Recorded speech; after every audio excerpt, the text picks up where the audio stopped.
आपके पास आना चाहूं, क्या ये कंफ्यूजन की स्थिति है? मेरा सवाल इसलिए है ये क्योंकि नरेंद्र मोदी की हर हलचल पर हमारी नजर है। एसआरसीसी जब वो पहुंचे थे, उन्होंने विकास का गुरुमंत्र दिया था और ये भी कहा था कि देश को आगे ले जाने के लिए विकास ही जरूरी है। उसी दिन राजनाथ सिंह कुंभ मेले में पहुंचे और उन्होंने राम मंदिर का मुद्दा उठाया। हालांकि कुछ और नेताओं ने भी उठाया था, लेकिन ये कहा गया कि नरेंद्र मोदी शायद विकास को लेकर आगे बढ़ना चाहते हैं और उनकी सोच है वो थोड़े फर्क वाली है। आज जब वो संतों के साथ खड़े हुए तो क्या फिर से वो किसी वोट बैंक को एड्रेस कर रहे हैं, या फिर आपको लगता है कि सबको साथ लेकर चल रहे हैं, इससे समावेशी बात है? दिवांग, मुझे नहीं लगता कि बहुत ज्यादा इसमें कहीं मुझे तो कंफ्यूजन नजर नहीं आता। वो एसआरसीसी में आए तो युवाओं से बात कर रहे थे, फिर दिल्ली आए तो महिलाओं से उन्होंने बात की, फिर कलकत्ता गए तो उन्होंने उद्यमियों से बात की। तो वो लगातार जा रहे हैं, अपनी बात कर रहे हैं, दबाव डाल रहे हैं पार्टी पर। पार्टी चाहते हैं कि पार्टी उनके प्रधानमंत्री पद की दावेदारी को माने, इसलिए वो प्रयास कर रहे हैं। और इसमें मुझे कंफ्यूजन कहीं नहीं नजर आता। अलग अलग जगह वो जा रहे हैं और आगे वो जान रहे हैं कि अगर पार्टी मान जाती है और एनडीए में उनका नाम चलता है तो वहां जो समस्या उनको आ सकती है उससे छुटकारा पाने की वो कोशिश कर रहे हैं। और इसलिए वो समय समय पर तरह तरह के संकेत उसके लिए दे रहे हैं। उनके लिए कठिन समस्या वही होगी कि बाकी सहयोगी उसको कैसे लेते हैं, एनडीए के सहयोगी। क्या लोग छिटक के जाते हैं या लोग और लोगों को और पार्टियों को वो जोड़ पाते हैं, ये उनके लिए बड़ी चुनौती है। तो उस और भी वो एक प्रयास करते हुए दिखाई दे रहे हैं।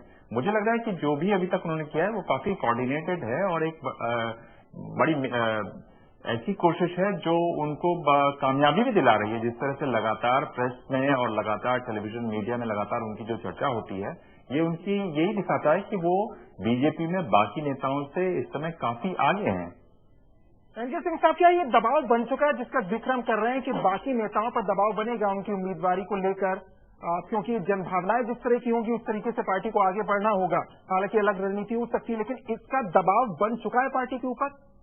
नहीं, मुझे लगता है बिल्कुल इसके उल्टा है। हकीकत यह है कि दबाव बनाने के लिए मोदी के लिए 4 शर्तें हैं जिससे वो सफल हो सकते हैं: विकास, भ्रष्टाचार, गुड गवर्नेंस, जो कि मोदी का यूएसपी रहा है, और उसके साथ जीरो टॉलरेंस अगेंस्ट करप्शन और टेररिज्म।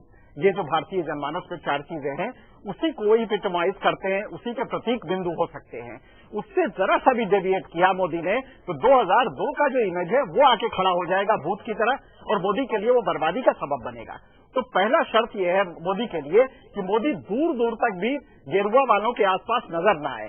भारतीय जनमानस आपने देखा होगा कि पिछले 30 सालों में, और जब से राम मंदिर का उत्थान हुआ तब से आज तक बीजेपी को वोट नहीं दी है। बीजेपी को वोट सिर्फ 25% मिले हैं, जबकि कांग्रेस का वोट हमेशा 28% से ऊपर रहा है। इसका सीधा मतलब है कि हिंदुओं ने हार्ड कोर जो ये हिंदुत्व होता है इसको नकार दिया है। मोदी ये ब्लंडर कर रहे हैं कि अगर वो गेरुआ वाले लोगों के साथ दिवांग से पहले किया था कि क्या मोदी की कंफ्यूजन की बात नहीं थी, वो ये थी कि क्या मोदी को समझने में विरोधाभास हो जाएगा कि आप सिर्फ विकास को लेकर या आप जो करप्शन को लेकर जीरो टॉलरेंस की बात कर रहे हैं उसको लेकर उनकी छवि बने, या साधु संतों को लेकर आप एक आगाह कर रहे हैं कि अगर मोदी खड़े होते हैं तो मोदी की छवि वो हो सकती है। क्या लोगों को समझने में दिक्कत होगी इस तरह के आयोजन में अगर मोदी जाते हैं? बिल्कुल, लोगों के लिए बड़ा कंफ्यूजन होगा। बिल्कुल सही कह रहे हैं आप कि लोगों का कंफ्यूजन सिर्फ यही होगा कि ये मोदी कौन सा है, 2002 वाला मोदी है या उसके बाद जो विकास वाला मोदी था वो है। मोदी को ये शर्त रखनी पड़ेगी अपनी कि अपने पूरे प्रयास में कहीं भी ये गेरुआ वालों के साथ नजर न आए, वरना हिंदू जनमानस उसे रिजेक्ट कर देगा। देखिए, आप मोदी ने तो बहुत साफ आज कह दिया कि वो सिर्फ हिंदुओं के नेता नहीं है, वो सबके नेता हैं। उनके कहने से कुछ नहीं होता, उनके कहने से वो तो साफ कह रहे हैं कि वो सबके नेता हैं। बीजेपी की 2 सीटें हुई थी, 2 सीटों से अगर 120 बीजेपी पहुंचती है तो कैसे पहुंची है? नहीं, 185 भी पहुंची है। अगर ये भगवा वस्त्र धारण करने वाले लोगों के साथ खड़े हो जाते हैं तो उससे पहले तो वो कलकत्ता में भी थे, वो दिल्ली में भी थे, एसआरसीसी कॉलेज में भी थे। तो ये सारी चीजें एक साथ, ऐसा थोड़ी है कि आप एक ही जगह जाएंगे। अगर जनमानस का लिबरल आप नेता नहीं लाते हैं तो वो रिजेक्ट होगा, क्योंकि 25% हिंदू 82% है इस देश में, लेकिन बीजेपी को वोट मिलते हैं 25%। क्या वजह है? सिर्फ इसलिए कि लिबरल फेस अगर आप नहीं लाते तो रिजेक्ट होगा। नहीं दिवांग, नहीं, पर उनके भाषण को सुनिए, वो तो बात कर रहे हैं कि उनके भाषण में नहीं होता है, पब्लिक परसेप्शन होता है। उनके भाषण में पहली बार मोदी ने कहा कि मैं सिर्फ हिंदुओं का नहीं हूं, मैं सबका नेता हूं। मोदी कहे कि मैं हिंदुओं का नेता हूं? 2002 वाला आप जो चाहते हैं, भाई भाषण का अगर हम एनालाइज कर रहे हैं तो भाषण से जो ध्वनियां निकल रही हैं हम उनके बारे में और पब्लिक परसेप्शन, एटमॉस्फियर, ये दोनों चीजें चलती हैं। चलिए और मिलेश जी आप कुछ कहना चाह रहे थे? देखिए, मोदी साहब को अगर वाकई अपनी पार्टी और अपने गठबंधन का नेता बनना है तो जैसा हमारे कई मित्र कह रहे हैं, उनको वाकई ये समझना होगा कि इस देश की जनता किस तरह का नेता पसंद करती है। मैं बार बार पहले भी कह चुका हूं आपके इस तरह के विषय पर जब आपके यहाँ चर्चा हुई है कि मोदी को अभी तो नीतीश कुमार से समस्या है, अभी उनको एनडीए में अन्य लोग जो भविष्य में जुड़ेंगे, अगर जुड़ेंगे तो उनसे समस्या होगी। तो वो संत पंचायत के उनको नेता बनना है या देश की पंचायत का नेता बनना है? तो मुझे लगता है कि मोदी साहब के लिए रास्ता बहुत कठिन है। जब वो ये कहते हैं कारपोरेट की मीटिंग में कि state has no business to do business, ये बात इस देश के गरीबों को बहुत बुरी लगती है। ये बात यहाँ के मध्य वर्ग को अच्छी लगती है, शहरी मध्य वर्ग को, उच्च मध्य वर्ग को, लेकिन खेतीहर मजदूरों को, किसानों को, आम आदमी को, शहर के गरीबों को बेहद बुरी लगती है।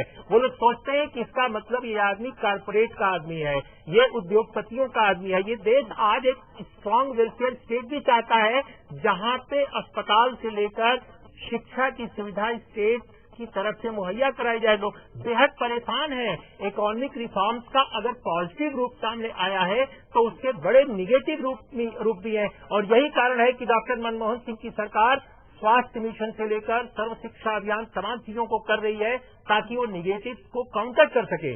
ऐसे में नरेंद्र मोदी के 3 चेहरे उभर के आते हैं। पहली बात, स्ट्रांग प्रो कारपोरेट। दूसरा, 2002 के दंगों के दाग से सना हुआ एक आदमी जो उससे मुक्त नहीं हो पा रहा है। और तीसरी तरफ वो आदमी जो कहता है कि गुजरात का मॉडल देश का मॉडल है, जो नहीं हो सकता। वो रीजनल इम्बैलेंस को, वो क्षेत्रीय विषमता को नहीं समझ पा रहा है वो आदमी। तो कुल मिलाकर वो नारायण गुरु के आश्रम में जाकर केरला में ये कहते हैं, कोशिश करते हैं कि उनकी इमेज इस तरह की बिल्ड हो कि वो सोशल जस्टिस के भी नजदीक है। लेकिन उनको ये समझना होगा कि 19वीं शताब्दी के उत्तरार्ध और 20वीं शताब्दी के पूर्वार्ध में नारायण गुरु इस देश के सोशल रिफॉर्म मूवमेंट के जनक थे। उन्होंने केरल के एडवा जो पिछड़ा समुदाय था, उसमें उन्होंने उच्च कुलीन जो वहां का वर्ग था उसके उत्पीड़न के खिलाफ अभियान चलाया था। नरेंद्र मोदी ने कोई अभियान नहीं चलाया है। उन्होंने अगर कोई अभियान चलाया है तो इस देश की माइनॉरिटीज के खिलाफ चलाया है। तो ऐसे में नरेंद्र मोदी एक एक्सेप्टेबल नेता नहीं हो सकते इस देश में। अभी जो उनका एजेंडा है उसके मुताबिक। लेकिन वो तो ये जो स्थिति स्पष्ट हो रही है उसमें आप ये कह रहे हैं कि जो मिडिल क्लास है या लोअर मिडिल क्लास है उससे वो दूर जा रहे हैं, क्योंकि उनकी वो सोच नहीं दिखती, उनकी वो छवि नहीं दिखती। नहीं, शहरी जो उच्च मध्य वर्ग है, जो खाता पीता उच्च मध्य वर्ग है, चमकीले भारत को जो रिप्रेजेंट करता है, शायद नरेंद्र मोदी उसमें उसके एक सेक्शन में एक्सेप्टेबल हो जाएं, लेकिन वो आम जो गरीब मध्य वर्ग है, निम्न मध्य वर्ग जिसे आप कहते हैं, उसमें एक्सेप्टेबल नहीं हो सकते। और दूसरी बात ये है, विरोधी आप सहमत है इससे? नहीं, मैं बिल्कुल उल्लेख जी की बात से सहमत हूँ। गुजरात की आप बात कर रहे हैं, गुजरात के रूरल मासेस में नरेंद्र मोदी एक्सेप्टेबल कहाँ है? अगर आप विधानसभा चुनाव का विश्लेषण करें तो गुजरात की ग्रामीण क्षेत्रों में नरेंद्र मोदी की बीजेपी हारी है। सौराष्ट्र उतने सारे सीटों पे, वो गुजरात चूंकि अर्बनाइज्ड स्टेट है और गुजरात में आज शहरी सीटों की जिस वर्ग की बात कर रहे हैं उसका वोटिंग परसेंटेज बहुत ज्यादा बढ़ गया है, इसलिए नरेंद्र मोदी तीसरी बार जीत दर्ज कर